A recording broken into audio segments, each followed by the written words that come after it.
Ng mga katrabaho, magandang hapon po sa inyo lahat. Sasabi ko lang sa nanay ko, bilang nan, grabe yung talagang dedication niya talaga sa trabaho. Sa pagkakataon niya na natutulala siya sa bahay. Day off niya na yun.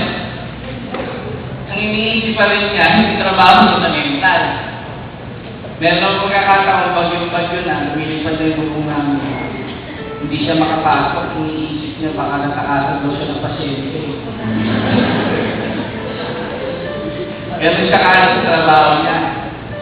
Ngayon naman, bilang magulang, siyempre, piruin niyo naman, hindi mo gano'n siya katagal sa mental.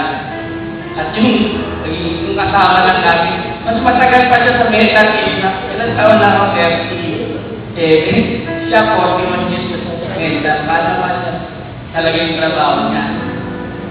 Kasi na ako sa mental. Hindi naman. Bilang magulang na pabay niya, lahat ng kailangan natin, ibigay niya. Naging ano man ako sa hindi man nasunod yung gusto niya sa akin. Hinihingi ko na nagtawag sa kanya. Ngayon, nire-retire na kayo, pinapangako ko na gagawin kong mas maligaya pa. Magkasama tayo spend natin yung retirement na para mas masaya tayo lahat.